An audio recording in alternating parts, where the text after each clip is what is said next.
Good morning, afternoon, and evening, everyone. Welcome to the Promoted Teams pod of the FPL Wire for the 2022 season, powered by DreamSetGo.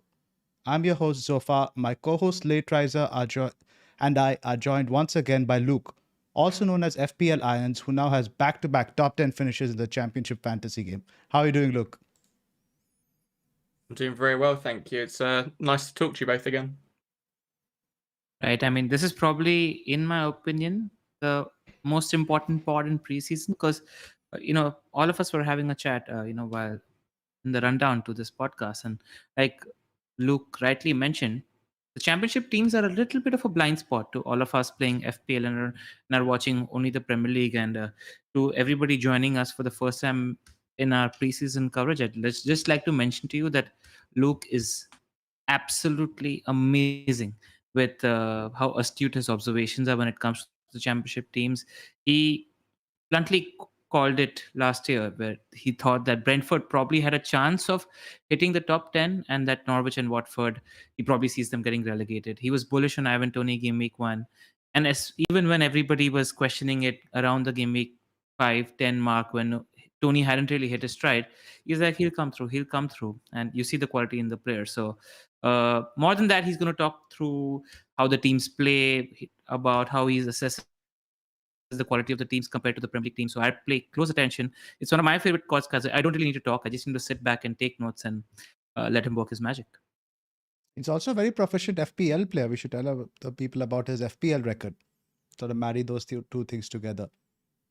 So, and look, let's talk about your club, West Ham, before we jump into the promoted teams. What are your thoughts on West Ham for the new season? Yeah, it's difficult from an FPL perspective. I don't think people are particularly big on West Ham. Obviously, when we put our teams together, it's nice to see. I'm seeing a lot of Newcastle when their fixtures aren't actually that great, but they've got that Nottingham Forest at home fixture first. So when you put your team together, it looks lovely.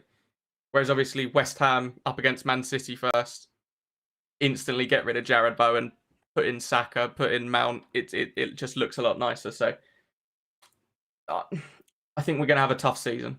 I think for the reasons you spoke about Leicester last week, they don't have Europe. I think these conference games are going to be big. We've lost a couple of squad players that played quite a few minutes in the Europa League last year. We have to bring in a lot of names if we want to. I think we'll take the Conference League seriously, and I think that's a problem. At the moment we've got one striker at the club. The wing backs are not great. Last week we signed Flynn Downs, which is lucky because we only had 2 defensive midfielders at the whole club. So there's a lot to do. If we bring in maybe 4, 5, 6 new names, then we can take the Premier League seriously and Europe seriously. But at the moment it's going to be tough. Antonio's about 87 years old now. He's only got one leg and he's going to have to play every single minute of every single game. And that's a problem. So the big talking point when it comes to your team is the slightly controversial pricing for Jared Bowen, 8.5 million. What I've seen is it's a price that's been pretty polarizing, where half the people I've spoken to think that it's fine, he's totally worth it because he only really started hitting his stride in the second half of the season. And half the other people, I mean, you were mentioned that he's only done that in half a season. What do you think about that 8.5 million price tag? It's just that half, isn't it? That half where we're all trying to, when we're tinkering with our teams, we're trying to skim off 500,000, maybe 1 million, going from Bowen to Saka, and then you can upgrade a Van Dijk to a Robertson or a 4.5 million goalkeeper to a Mendy. That 500,000, it's important. I think if he'd been put at 8 with the Sakas, Mounts, Fodens of the world, it's a talking point. I think at 8.5 with the fixtures we've got, I don't think anyone's going anywhere near him. And again, he's a really important player to us. So I think he's going to play a lot of minutes in Europe as well. So it's Thursday, Sunday, Thursday, Sunday, Thursday, Sunday. That's tough. That's really tough. He was able to put up with it quite well, obviously, because he started his career at Hull and in lower league teams. So he's used to that sort of thing. But now with international games as well, he obviously got breaks when England went off to play. He won't be getting those anymore either. So it's going to be a tough season. I'm hopeful we can pull it out of the bag and get us another 20 goals and assists, of course, because we need that. We haven't seen that consistency from him, so I'm going to sit on the fence a bit at the moment. I love him as a player, but we've had one season. Right. That's it. Let's get into the sponsor plugs and we'll dive right into the promoted teams. Let's go. I'm excited. DreamSetGo is India's first sports travel and experiences platform, offering a range of premium end-to-end authentic experiences across football, cricket, tennis, F1, rugby and golf, among others. From matchday hospitality to VIP stadium tours, from private meet and greets with athletes and legends to exclusive access to their training sessions, DreamSetGo curates the most fulfilling sports travel packages for fans like you.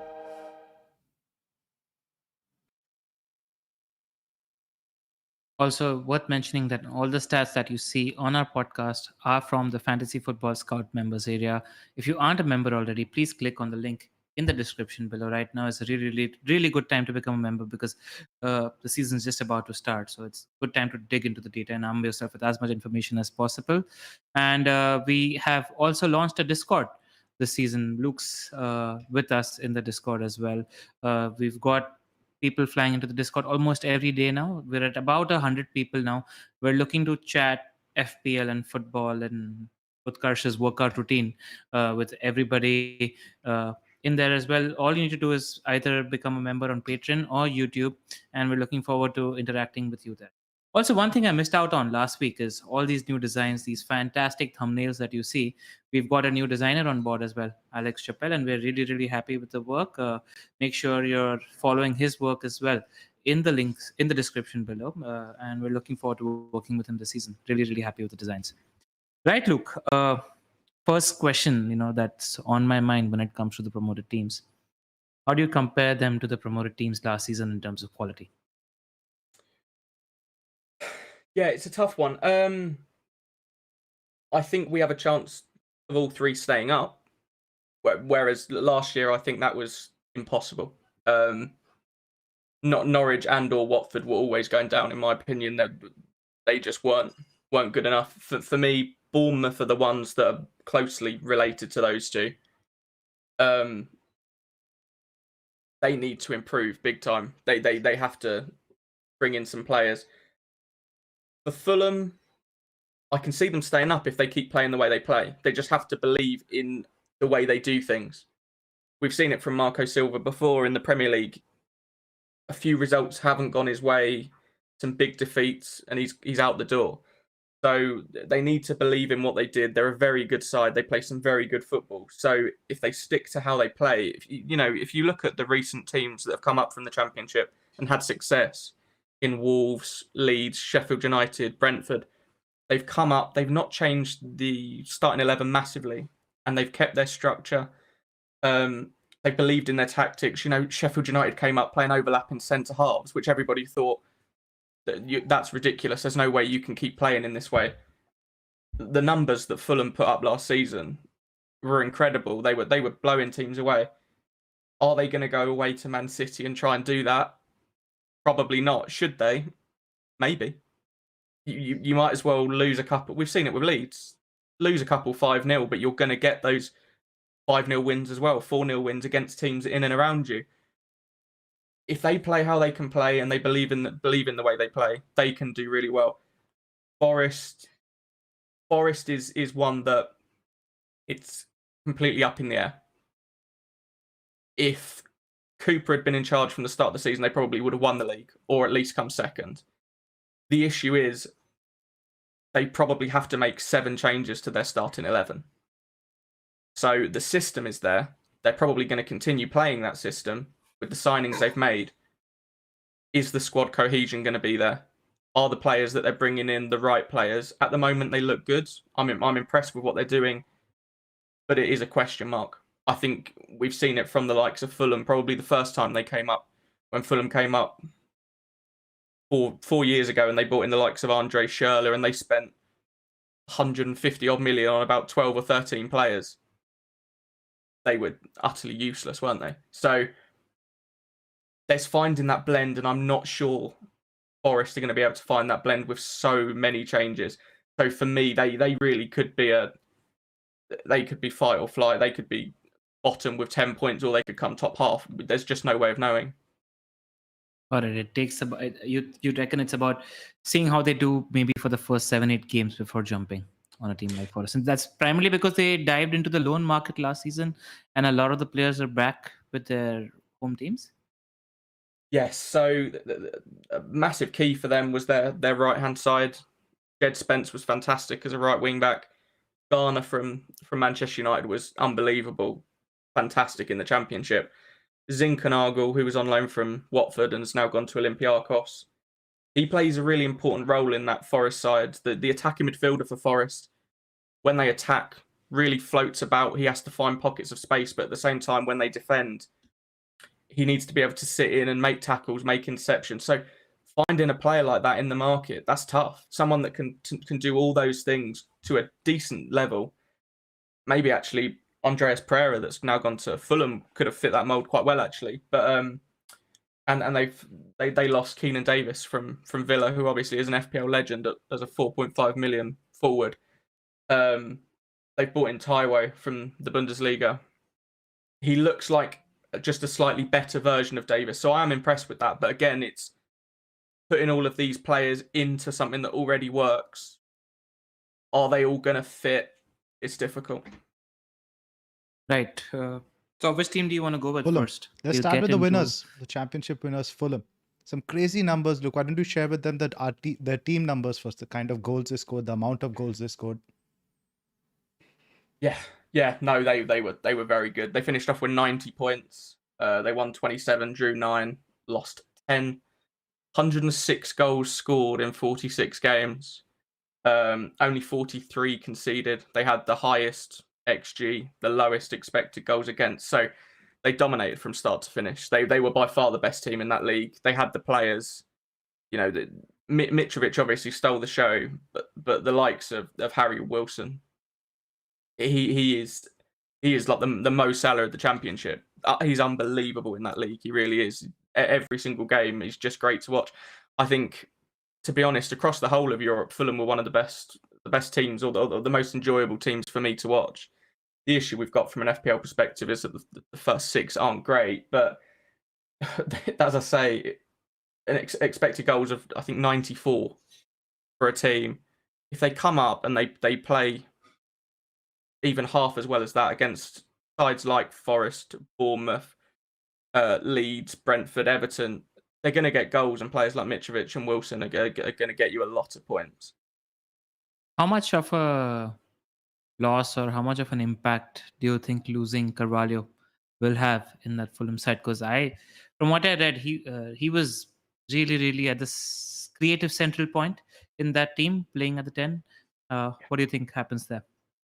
Yeah, it's a tough position as the 10 in that Fulham side.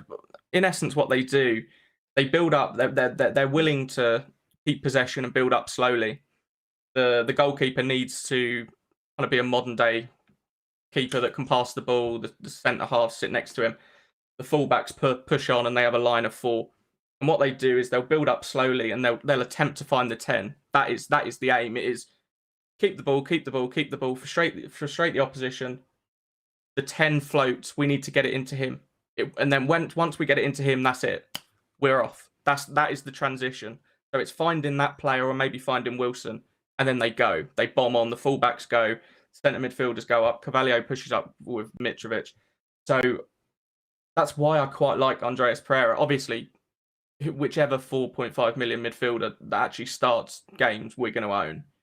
But the fact we've been given an attacking midfielder as well, I think it's an astute signing from them, because not only is he a fantastic player, but I think he kind of is a bit better defensively as well. He's shown that at Man United at times he has played as an 8, as a box to box. He's interceptions and tackles. So I think it's wise from them to maybe not be as, so they don't need to play such heavy metal football. The 10 needs to come a bit deeper and maybe become a 9.5 or whatever you might call it. So bringing in Pereira to maybe sit 5-10 yards deeper is probably a good signing. But I still think he's going to score goals and assists. He's going to get goals and assists in this team. I really do. Yeah, he knows how to find the back of the net. He's got a real good long range shot on him, and having seen him for the best part of last 4 or 5 years, he always really impresses in preseason. Yep. What's happened is different managers have played him in different positions. Where one season he plays as a sort of a withdrawn proper 8 role, one season he plays as a 10, etc. And nobody's really found the right position for him. And whenever I've watched him, it's his decision making that always disappoints me. Ability and talent wise, I think he's got bags of potential. So if Silva is able to tap into that, I think he's a no-brainer 4.5 midfielder to go for, because I think the talent's there with him. Yeah, well, he'll need to improve that decision making. If he's playing the 10 for Fulham and they want to keep playing how they're playing, the decision making of that player has to be very, very good. He has to find the pockets and he has to then distribute the ball to the correct player at the right time to start off that attack. Really important. So I think in a team like Fulham, he should shine. I think he's just unfortunately in a team like Manchester United where the pressure is high. A young Brazilian coming through at your side, your team, playing well in pre-season, as we've seen on Twitter so far this afternoon. Things go a bit crazy when United do well in a pre-season game. So, I think he's got a lot of talent, and in this Fulham side, he should show it. Will he be as good as Carvalho? Potentially not, but 4.5. He's very good value, isn't he? Should we talk Big about question Sorry, I was just saying, should we start talking about the FPL options from back to front in terms of which players appeal to you in defense, midfield, and forwards, and also what sort of formation they play? Yeah, well, they play a 4-2-3-1. The fullbacks are okay. The major issue is that the numbers aren't fantastic. I think if you're ever buying a 4.5 million option for Fulham, I would actually probably go for the centre halves that maybe have got decent potential for bonus.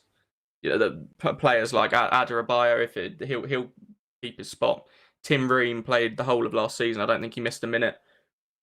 They're very good for passing. So yeah, as we can see here, Tim Ream and Tosin Adarabioyo were both in the top 5 for total passes per 90.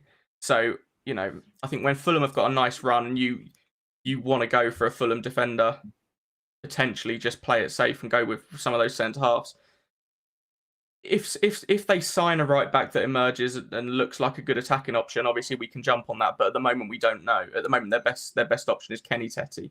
So he was nothing to shout about the season before last, was he? When they were in the Premier League. So I think defensively I'd probably play it safe and go for a centre half, which isn't particularly fun, but that's how it is at the moment, unfortunately.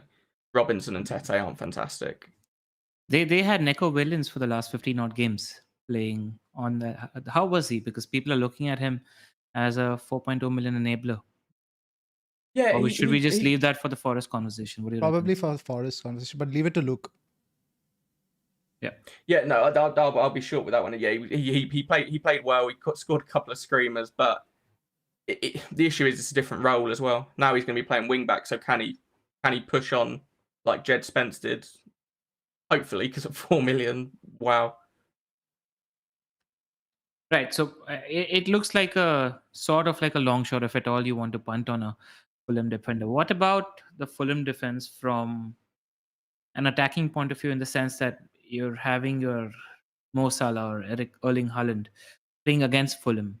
Are you comfortable and happy captaining that player against Fulham?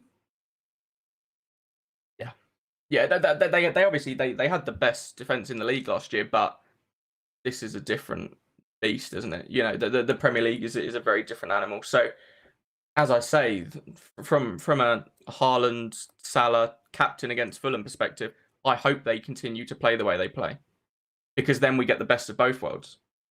Because then we get easy to captain against when the big teams play them, easy to get Mitrovic in when they're playing, and they've got good fixtures. That's perfect for us as FPL managers, isn't it? If they're useless defensively but also great going forward.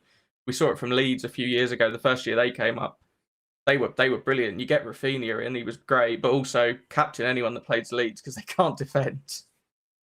Correct. I mean, that's the impression I got. Perhaps not as extreme as Bielsa's Leeds, but Silva looks like he won't want to compromise on stamping his authority when it comes to playing in the league as well. And but that's why I like the idea of our attackers from an FPL point of view playing that Fulham team as well.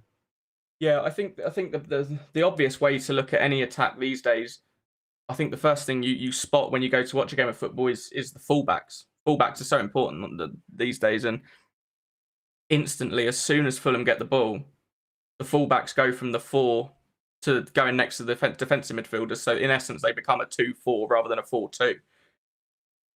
Bournemouth less so, and I think that's if they continue to go with that train of thought and they're going for that. When we get the ball, you boys are going forward. Let's get bodies forward. The best way to probably describe them is in terms of an attack. They end up looking very similar to Liverpool, with the 2-3-5 when they're in the attack, with the fullbacks are bombed on, Mitrovic in the box, the wide wingers have come inside and they're trying to create and trying to get shots away, and the midfielders are just there for keeping possession and trying to upset and annoy the opposition. So if they keep doing that, they're going to be good. They're going to be great. I've also noticed what I've read is they've had a few problems in the goalkeeper position, and Ream's 35 now as well. So they're having a few issues right in the center of the spine at the back. Are they looking for somebody else? What's happening there? Yeah, I think for me, there's room for improvement inside. They need probably a centre half, as you say, to replace Tim Ream. They're looking at a new goalkeeper as well. Rodak wasn't particularly impressive.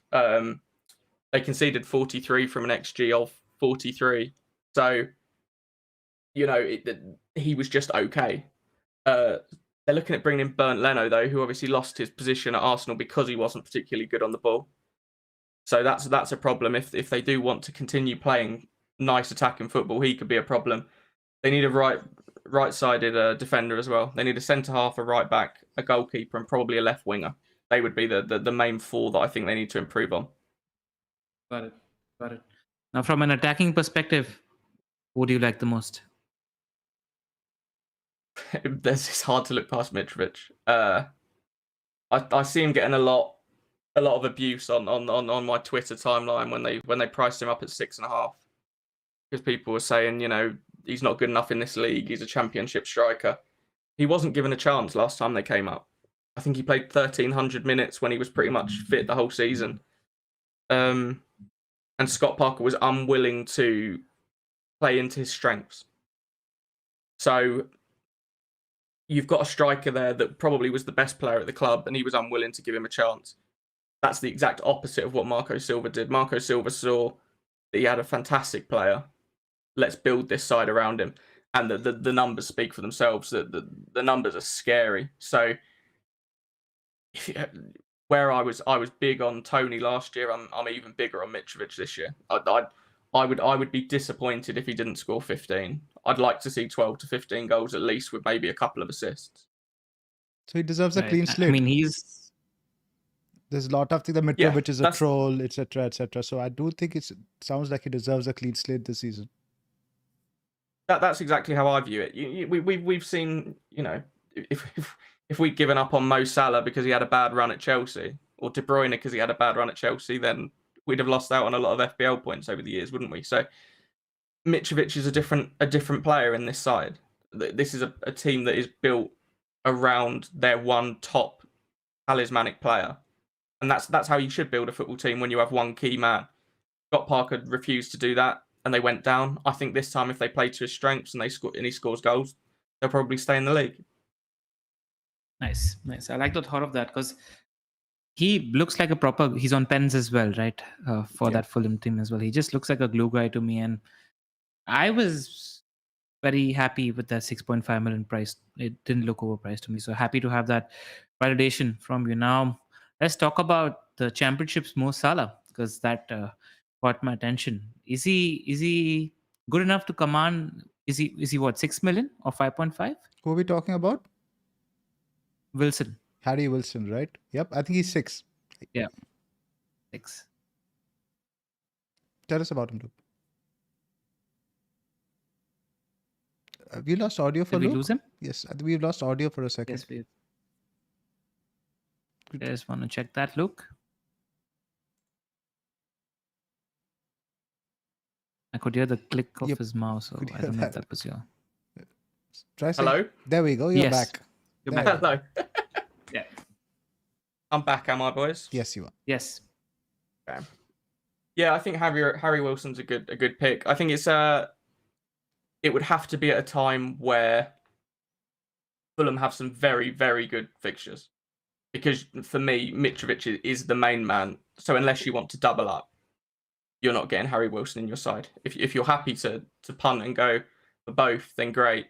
But the numbers were very strong, and he's going to be on all set pieces, and he's very good at them as well. He scored a couple when he was playing for Bournemouth in the Premier League, so he'll be an option over the course of the season, I'm sure. So these 19 assists, are most of them from set plays? Were they open play crosses? What were they like? Because his XA is also quite high, but he's actually outperformed it. Yeah, I think if I'm honest, I think he outperformed it because he had a very good striker in the box. That's the key with expected assists, isn't it? You can put the numbers there, but they can be inflated or they can be very poor based on who you're giving the ball to. So I think for me, 12 XG, 12 XA, consistent performer, good striker in the box. You could do a lot worse for 6 million. So quick, Kneel down looking good for 90 minutes every game. but I'd be shocked. I'd be shocked if Mitrovic and Wilson didn't play every minute of the season if they're available and fit. fixture proof? I don't believe they're fixture proof. Just pure. If they were fixture proof, I'd own Mitrovic right now, and I don't. I don't like their start. I think even the good fixtures, they're against good defenses. You know, in their first 6, they've got Liverpool, Arsenal, and Tottenham, but the good fixtures are Wolves, Brentford, and Brighton, who we're all looking at them with regard to their defensive assets, aren't we? It's Raya or Sanchez for goalkeeper, 8 Nori as a Wolves defender because we like those defenses. So I think maybe I think it's from about game week 8. I like the look of a bit of Fulham. Right. Any other wildcard picks that you like from that team? What about this guy Muniz? I looked at his XG per 90 numbers. Could he become an option at some point? He could become an option if he barely played. He played very few minutes. His expected goals per 90 numbers were very, very solid. He will only play if Mitrovic doesn't play, and as you can see on with the minutes that Mitrovic played last season, 4,068, he barely misses a second. So Muniz is going to get very little chance, and if he does, it'll be because Mitrovic is out. Got it. Move on to Bournemouth. Yes. Sounds good. One tomorrow. That's wrong. So with regards to Bournemouth, as I say, they are the exact opposite of what Fulham do with regards to their fullbacks. So that their immediate reaction to getting the ball is to remain solid, remain in your banks of 4. Don't give the other team an opportunity to counter if we lose it. It's all very regimented. They had the quality to be able to play like that and still get promoted. But for me, I think they will struggle in the same way Fulham did 2 years ago under Scott Parker. I loved Scott Parker as a player, one of my favourite West Ham players of all time. But I think as a manager, he struggles at times. As I say, with Mitrovic, he was unwilling to change his style and his system to suit his best player. And I think Bournemouth, with the quality they had in their team in the Championship, were fine to get promoted. Set the team up in a 4-2-3-1 or a 4-3-3. remain solid, remain regimented, try not to give up too many opportunities, use the quality that we've got to create chances for ourselves slowly and methodically, and we'll probably outscore the opponent. They're not going to be able to do that on a weekly basis in the Premier League, and that I think will be the undoing of them as it was with Fulham 2 years ago. Hey, whatever you're saying about them is just reminding me of what Fulham were 2 years ago. Exactly that. And Yep. I mean, then the first thought that comes to me again is they might not be as much of a team to target because they like to play in a sort of defensive, low block, etc. as well. So, what do you think about our FPL attackers playing that Bournemouth team? Yeah, well, there was a period a few years ago when Fulham were in the league that we went big on their defenders. I remember they got a 1-0 win at Anfield, and at that point they were looking very good defensively. And I can see Bournemouth being that team, but for me, they just don't have the quality to keep them up. There are options in the team. There are definitely FPL options in the team. In a similar vein to Norwich, Pukki was still an option. I believe Solanke will be that option. But they just don't have enough at all. And targeting them, I think they'll still be fine to target early on, but potentially through the middle of the season, that when they've got their structure together and they still need a centre half. I think they're trying to bring Nat Phillips in. If they can get Nat Phillips in, then that would be very good for them. But I think we can certainly game week 2. I think is the week Haaland plays Bournemouth at home. I would not put you off captain Haaland that week. That's for sure. Now, just trying to understand in terms of getting a pulse. Let's say you have, Salah playing a Fulham and Haaland playing a Bournemouth. Let's say both away. Which team do you prefer in that sort of scenario? I would target Fulham over Bournemouth just from a defensive point of view. I think that, well, if things go the way that I'd like to see them go, I think that Fulham will attempt to play a more attacking style of football than Bournemouth will. I think Bournemouth's main focus will be to try and remain as solid as possible to get results. Got it. Yeah, from what I read also, they won a lot of games last season by a margin of 1 goal or 2 goals. There weren't any steamrollings actually. So even when they do take a lead, they tend to shut shop and not really go forward trying to score more goals and win the game. That's what Parker's philosophy is, right? Yeah, and actually, one of the only games they did steamroll was they were at home against Swansea, and Swansea had the highest possession in the league.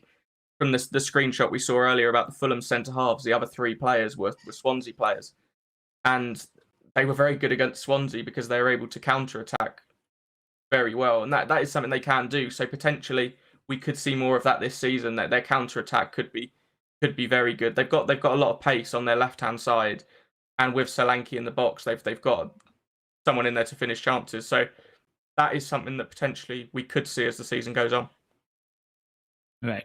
Take us through the FPL options from the team. I think the obvious one from a defensive point of view is Zamora, their left back. He is definitely the one that bombs on ahead of the right back. They had Stacey and Smith as right side last season, and if anything, they kind of tuck in or at least stay back. Zamora would bomb on a bit more. His attacking numbers aren't anything special. 0.2 expected goal involvement per 90. It's fine. Certainly not Trent or Reece James, Chilwell numbers, but it's good enough. I think if you were to go for them defensively, you jump on him. From an attacking point of view, it's Solanke. Solanke's numbers in that league are scary. His expected goals and expected assists made up 49% of Bournemouth's XG last season. And I was looking up a player that he was similar to last season, and the only ones were Pukki and Harry Kane, who had above 40%. So he is the talisman of all talisman. It is all about getting Dom Solanke chances. He's not the greatest finisher. He did pretty well, though. 29 goals from an XG of, I think, about 34. So he's good enough. I don't think he's quite at Patrick Bamford championship levels of missing chances, but he did miss a lot of chances. That's 36 big chances. Yeah, that sounds about right. That does sound about right from watching him. But it's something that a lot of FPL managers, people that like the likes of Timo Werner, it's or Raheem Sterling, they get into the positions to miss the chances. So that's a positive. And he is an okay finisher. He's a decent finisher and can obviously put the ball in the net. The funny thing is that he actually had a relatively similar XG to Mitrovic, but Mitrovic scored 14 more goals, both on penalties. I think for me, game week 6 to game week 16, if you were to wildcard around game week 6, 7, 8, Dom Solanke for 6 million, or maybe by then he will have fallen to about 5.9, 5.8. He is a lock in my team up until those unlimited transfers at the World Cup. They have a lovely, lovely set of fixtures. For me, I see him very similar to Pukki last season, who Pukki probably ended up as the 3rd or 4th best forward, despite being in an awful team. He wasn't a terrible FPL asset. And I see that with Solanke. And when a nice round of games come through, Bournemouth aren't fantastic. They're probably going to go down. But if they score a goal, it's going to be him. And also the fact that the rest of the team are so useless, he's going to be up there for bonus.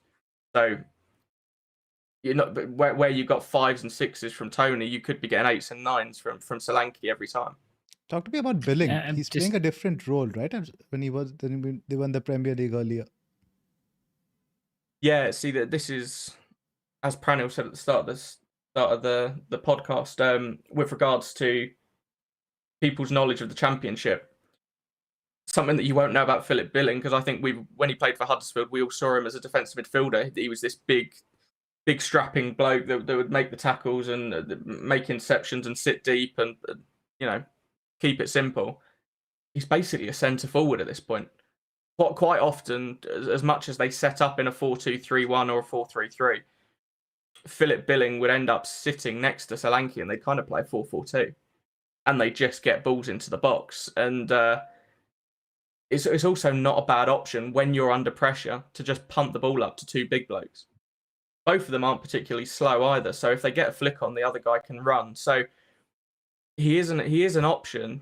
But for me, in terms of the midfielders, if you're going to go for one of those 5.5 million guys, I love Jayden Anthony. I think he's fantastic. And last year was his first ever season for Bournemouth. So the numbers that he picked up as a winger in a slightly more conservative side in his first season as kind of this raw winger that what we weren't really sure what we were getting from him, he could be a real option at 5.5. In terms of seeing a steep growth curve as a player as well. Yeah, Who's on set pieces? Set pieces, the actual direct free kicks from just outside the box, they tend to be Philip Billing. Christie takes a few corners. Demura can take some corners. It's a bit all over the place, but with regards to direct free kicks, I would expect Billing and Christie to take those. So no one like Wilson who's hogging the set pieces at Fulham. No, it's not quite as obvious. Jayden Anthony takes a lot of corners from his side, so it's a lot more, as I say, a lot more.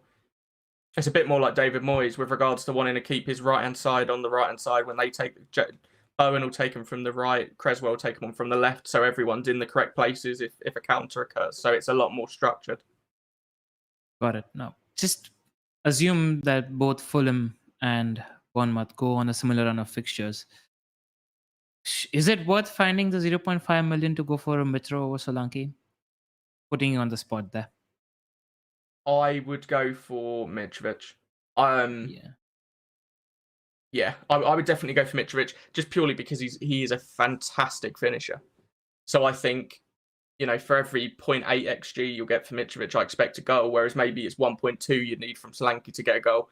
Obviously, I'm just throwing the numbers out there, but I think he just has something about him, especially at the moment. I think off the back of 43 goals and 7 assists, you're going to be confident, aren't you? That he's gonna fancy himself this season to really prove himself. If he's ever going to have a season where he proves himself as a Premier League striker, is this year. You'd also think that they're more than capable of scoring maybe 2 or 3 goals against similar level opposition in the league, Fulham. And that's exactly it for me. Where you might get those 9s from Solanke because they've won 1-0. I can see some 16s from Mitrovic, 2 goals and an assist in a 5-1 win over Leeds. that wouldn't surprise me. That's the sort of thing they can do to a team when they turn up and they play the way they can play and they perform how they should do. They can get some results, and I fancy them to do that this year. I can see some big wins coming their way. They just have to play the way that they did last season. My initial thoughts looking at the price list were these two guys offer better value than any midfielders at 6 or 6.5. Would you agree with that? Given what we know right now, I know there are players that might emerge, but with the information we have today. With regards to Solanke and Mitrovic. And Mitrovic, yeah, I think like you mentioned last week as well, the expected minutes is going to be huge this year with that Champions League congestion. These are two guys you know are going to play 90 minutes. They're going to play 90 minutes when they've got a good run.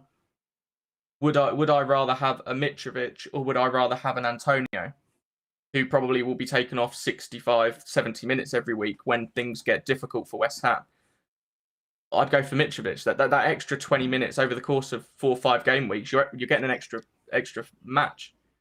Mitrovic will not come off of that pitch unless someone drags him off kicking and screaming. He will not leave that football pitch. So you know what you're getting with him, and I'm not surprised. I know some of the algorithms came out yesterday, and a lot of them were very big on Solanke, which I'm not surprised by at all. Why do you think that happened? Because he's quite an XG hogger. Yeah, as I say, it's when he's making up 50% of the XG of the side. If that algorithm is predicting Bournemouth to score 40 goals next season, in essence, they're saying he's going to get 20 goals and assists, which for 6 million, you're looking at Bamford levels of essential, aren't you, from two seasons ago? Got it. Interesting. I just don't think that data sort of extrapolates into the league, where I'd be more optimistic about a Fulham compared to a Bournemouth. Let's talk about that. What do you think, Luke, is a championship tax? We know that, earlier we calculated certain algorithms take a Bundesliga tax when a player moves from the Premier League to the Premier League. So what do you think? Is it different for teams? Is it different for players? I would think it would be different team by team, right? It's subjective. Yeah, I think it's completely subjective. As we saw, I think Bamford became a better player in the Premier League because he had the intelligence and his finishing improved. I think I would claim that Tony had a good season last year, and I think he ended up with 12 goals. He went from 31 goals to 12, and that's a good season. So I think Mitrovic going from 43 to 15, and maybe Solanke from 19 to 12 or 13 would be strong seasons. And I think if they were to get those 12 to 15 goals, they'd be strong FPL assets. And I don't see, at the end of the day, as much these teams could be poor, but they're going to score some goals. And if they do score goals, it's going to be those guys that are at the heart of it. So if you fancy Mitrovic or you fancy Fulham to score 10 goals over the course of 5 game weeks, you've got to get Mitrovic in because he's probably going to score 5 goals. Got it. And apart from Solanke and Mitrovic, Anthony is the wildcard that you like in that Bournemouth team, and Wilson is the midfielder you like in that Fulham team. No other FPL options really stand out for you? No, I think the only option would be the left winger that Fulham sign, whoever that might be. At the moment, it's Neeskens Cabano, who I think he's 30 years old now, and he only had his breakout season last year. So they need to replace him. So if they go big and spend a lot of money on a decent winger, potentially that could be something that we could talk about. But at this current juncture, no, I don't think there's anyone outside of Wilson, Mitrovic, Anthony, and Solanke that I'd go anywhere near in those sides. A hidden Raya in there somewhere, anywhere? Who's that, sorry? Goalkeeper. A hidden Raya goalkeeper that you like, capable of making saves, any team? Because from what you're telling me about Bournemouth, they sort of seem Burnley-esque in the way that their keeper might be able to collect some low XG saves and in result a few save points. Do we see that with Bournemouth? There's an opportunity, definitely. I think it's difficult this year, isn't it, with goalkeepers, where they've changed the prices. I don't think I could ever back a Bournemouth goalkeeper for $500,000 less than Mendy at Chelsea or Pope at Newcastle in this improved defence. I personally wouldn't go for any of the promoted goalkeepers this year. Got it. Not Cool, even yeah. I Henderson. think in terms of defense, Interesting. Let's talk about Forest, because Forest is the one I'm actually hoping to bring up on the keepers, because Samba, I looked into his numbers. He was an absolute beast last year. So should we move on to Forest? yep. Go for it. Yeah. Tell us about them, Luke. Yeah. As you say with Samba, I think Forest's expected goal difference was meant to be plus 14, and they ended up with a goal difference of 33. So that shows they scored 73 from next year of 70, so they improved that by 3. But their expected goals against was 55, and they conceded 40. So that shows how good Bryce Samba was last season. And Henderson has a lot to do this year. So potentially, yeah, if they bring in some good defenders, then that could be the guy that, gets you your 10, 11 pointers. For me, I'm put off by those expected goals numbers. I think they will concede a lot of goals where they don't have their recognised defensive midfielder. They kind of have 2 box to box. It's a very attacking system. There's a lot going on. I see them conceding a bucket load of goals, but I also see them scoring goals. So they're going to be a fun team to watch. What is their system? So they play a 3-4-1-2. And in essence, what they do out of possession when another team is attacking them, they end up in a 5-3-2, where the attacking midfielder will drop in, and the wing backs will come deep. And it's all about getting the ball back and then quick counter attacks. They have their 2 strikers. They have a guy that will sit centrally, hold the ball up, and then Brennan Johnson's job will be to drift wide and create overloads. So you'll have an overload on the right consisting of maybe a James Garner, a Jed Spence, and a Brennan Johnson. And then the other side, it would have been Colback would have been out there with Zinkernagel. And they will create overloads that side with a Yates, and it will be about creating chances for this guy in the middle, or maybe runners coming in. It's just it's the goals are far more spread out in this side, unlike we've seen from the numbers for Fulham and Bournemouth. So it's a lot more difficult to pick a Nottingham Forest asset, which is frustrating because I think Forest probably are the only team we can talk about having a player for in game week 1 from the promoted sides. Their fixtures aren't terrible, especially for the first 3 weeks. Is nobody interested Who in do you defense? like if somebody was to punt? I think we'll need to see pre-season, because with regards to getting chances, Davis was getting into good areas last season, could have scored a lot of goals. And when he picked up an injury, Sam Surridge came in, and his expected goals numbers per 90 were very strong. I think he had expected goal involvement per 90 of 0.76. So the guy that is playing with Brennan Johnson is going to get chances this season. And if Taiwo Aronai is on penalties as well, I'd expect Johnson to be on them. But if he is on penalties, he could be a real bargain at 6 million. So just for reference, the heat maps you see, the images you see over here, this is Keenan Davis from last season, whose farm was central. This is Johnson. Talk to us about him. A lot of hype around him. Yeah, Johnson's a top player. The issue is he is the kind of where people were having this debate about who should be a midfielder, who should be a forward in FPL, who should be valued as or priced up as forwards. We get the bonus of Salah being a winger who comes inside and ends up playing as a striker.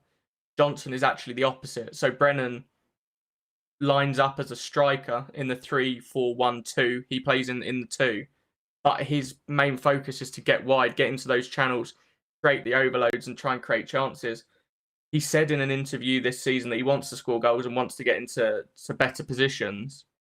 So hopefully we can see that. And if we do, then he's someone we can jump onto. Again, I think their fixtures turn around game week 6, game week 7. They have a nice run. So they're one that I'll definitely watch. But for me, I would be looking towards that big striker, the one that stays central, as opposed to Brennan from an FPL point of view. I think he's a very good footballer.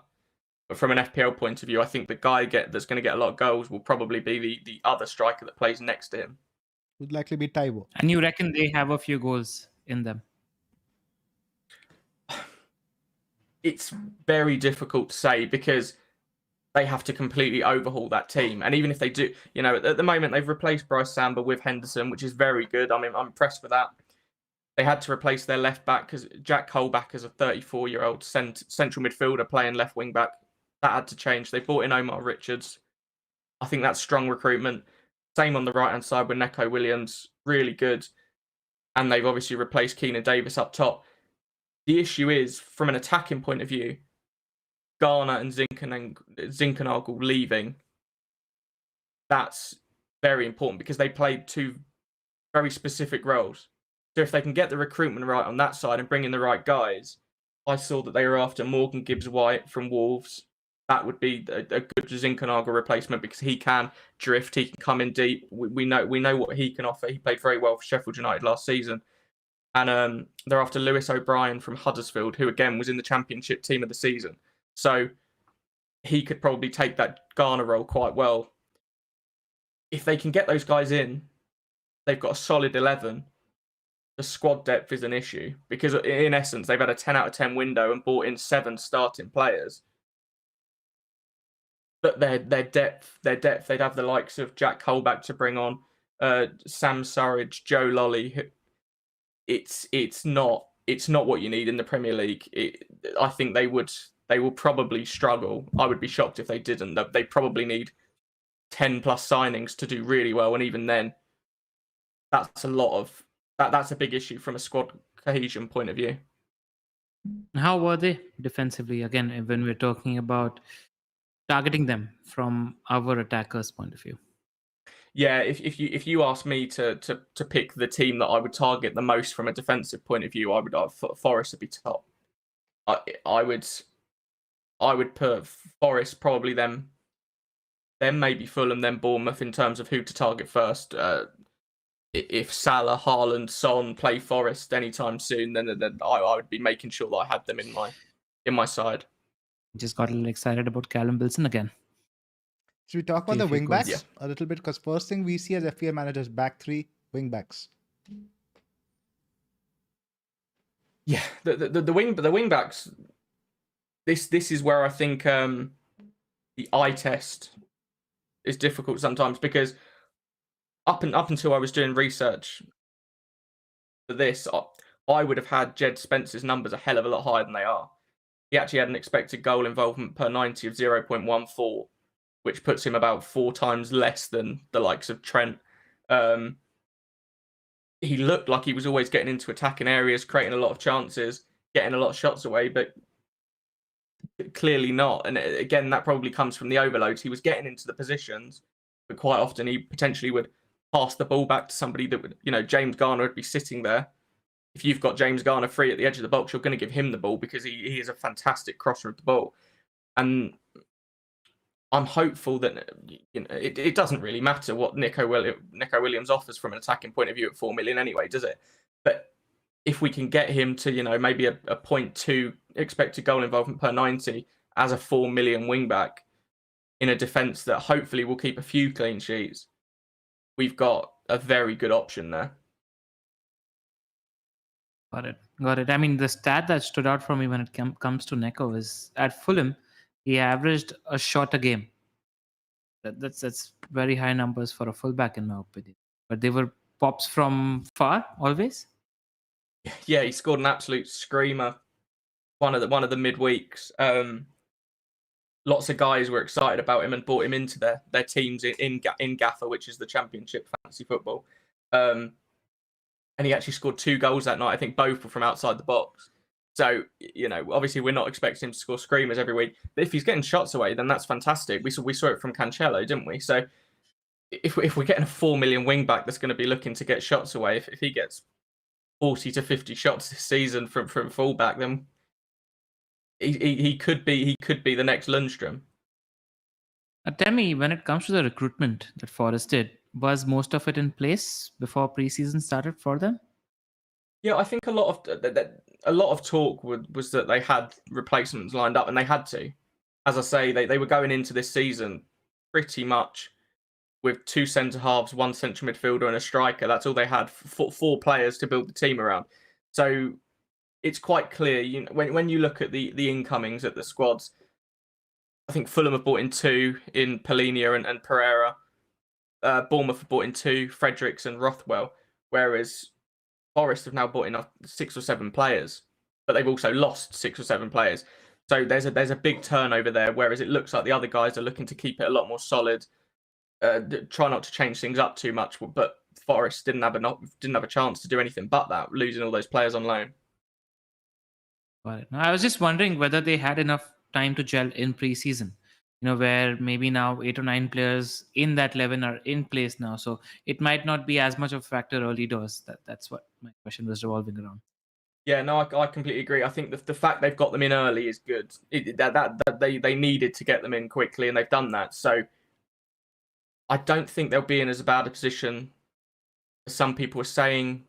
But for me, I certainly won't be jumping on straight away. I think that they're one you need to watch because there's been too many changes. If you want to go for a punt, then feel free because the fixtures aren't too bad. But there's just too many unknowns in that side for me to take a punt on them at the moment. All right. Any team out of the 3 where a home atmosphere really stands out? I had a look at this, and actually none of the teams' form differed massively, home or away. Fulham had 46 points at home, 44 away. Bournemouth 46-42, and Forest 43-37. So there's no clear. We saw it in the first the game week 1 last year, didn't we? Against Brentford against Arsenal. That home atmosphere can really get them through a game. I think. Again, there's no numbers to back it up, but I would be shocked if Forest wasn't absolutely rocking. They've not been in the Premier League since the 90s, and they're a big club. So I think that form may change up this year, where Forest are very good at home, not particularly good away, maybe. Yeah, that's the assumption I would have made as well.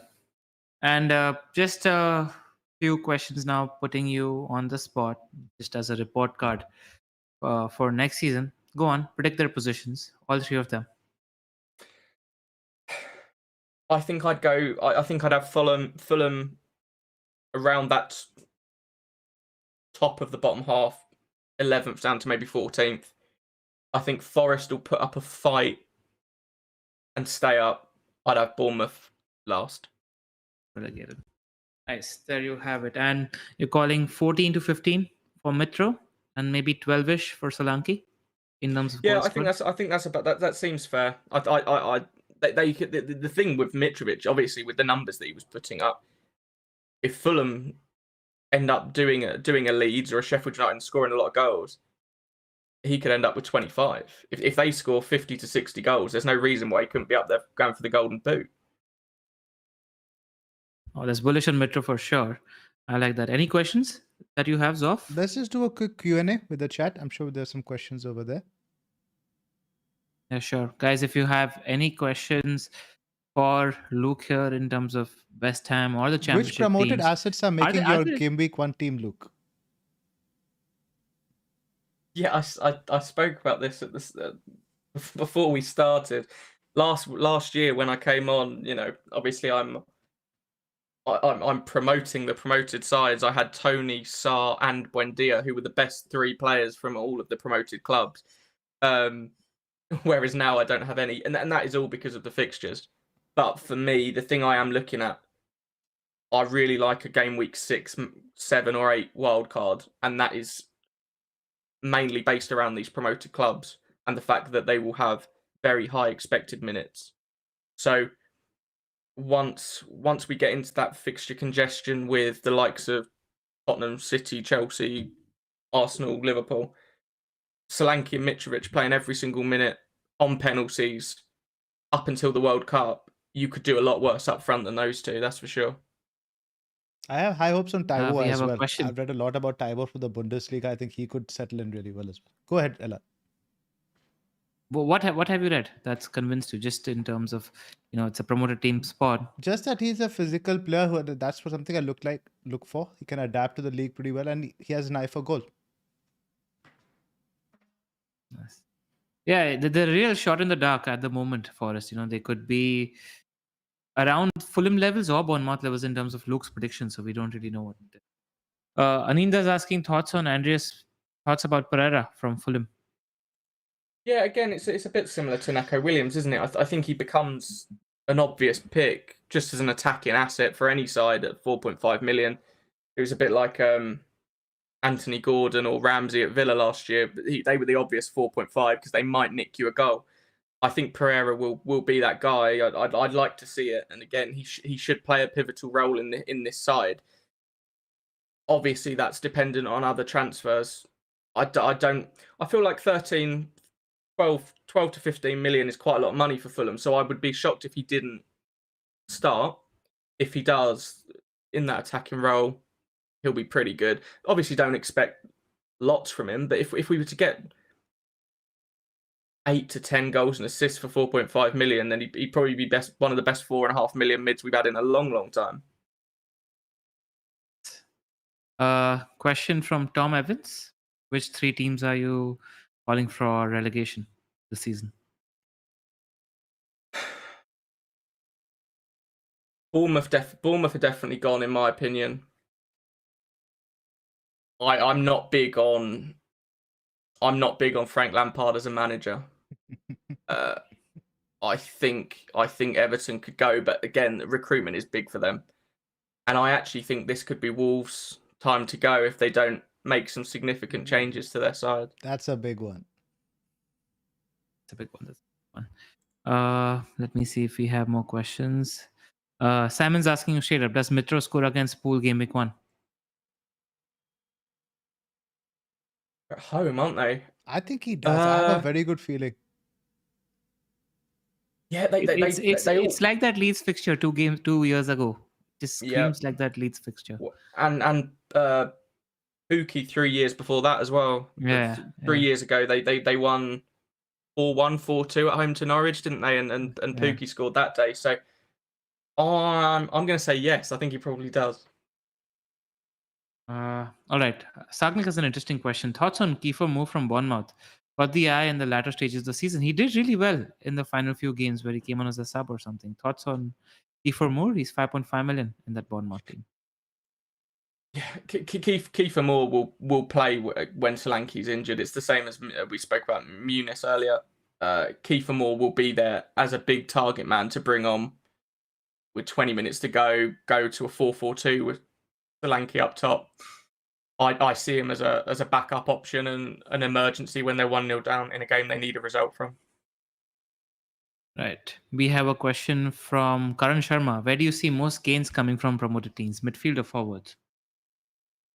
I think forwards. I think the midfielders are strong this year. I think they've been priced quite well, but I think that there's a lot of midfield options, as there always is in FPL. Whereas for me, I think these promoted strikers are clearly the best options at their price points. You've obviously got those mid-tier guys of Calvert-Lewin, Bamford, Watkins. I see these guys being able to match those guys if they play to their ability. Just because of how talismanic they are, primarily. Exactly. These better sides, you're going to see the goals spread out, whereas Fulham and Bournemouth, they have the obvious route to go is to get it to their talisman. Right. That's it for now, Zoff. I think we've it's been great. All right, Luke. Thank you so much for coming with us again this season, and we're sure we'll be with us next year as well, because we don't really want anybody else telling us about the promoted teams. We're really happy. Thank you so much for taking the time out, and we wish you all the best in your FPL as well as Gaffer endeavors. We're hoping to say that it's a hat trick of top 10 finishes for you next season. Good luck, and thank you for being with us. Any last words off? Nothing much. See you guys next week. We will be back with Bakar, I think, discussing position-wise. That's the plan for next week, or is that later?